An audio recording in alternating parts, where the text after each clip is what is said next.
Il est essentiel de faire attention à la façon dont nous manipulons la nourriture si nous voulons protéger nos familles des aliments qui pourraient être contaminés par des bactéries comme la listériose, la salmonelle et le E. coli, ainsi que par des virus ou des parasites. En suivant les conseils qui suivent concernant la manipulation des aliments, vous réduirez vos risques d'empoisonnement alimentaire. Lavez fréquemment vos mains et les surfaces de travail avec de l'eau chaude et du savon. Lavez tous les fruits et les légumes avec de l'eau potable froide. Utilisez un thermomètre à aliments numérique lorsque vous faites la cuisson afin de vous assurer que les aliments ont atteint une température interne sécuritaire. Comme les temps de cuisson peuvent varier, téléchargez un guide comme le tableau des températures internes de cuisson que vous trouverez sur le site de Santé Canada. Séparez toujours les aliments crus comme la viande, la volaille et les œufs des aliments cuits et prêts à manger comme les fruits et les légumes.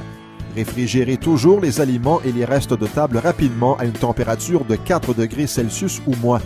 Vous pouvez éviter la zone de danger pour les températures qui se situent entre 4 degrés Celsius et 60 degrés Celsius en gardant vos aliments chauds au chaud et vos aliments froids au froid.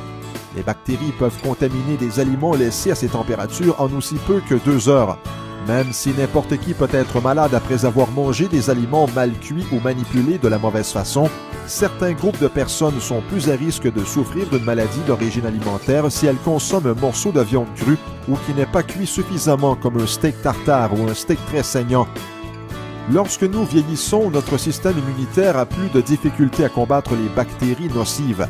Même si la plupart des gens se remettent complètement d'une maladie d'origine alimentaire, les personnes âgées peuvent souffrir plus souvent de certaines complications graves à long terme comme l'insuffisance rénale et l'anémie. C'est pourquoi elles doivent faire preuve de prudence. Durant la grossesse, la mère et le bébé sont plus susceptibles aux maladies d'origine alimentaire à cause de tous les changements qui surviennent dans le corps de la mère, y compris l'affaiblissement du système immunitaire. L'alimentation et la nutrition sont des facteurs de base essentiels pour assurer la santé du bébé.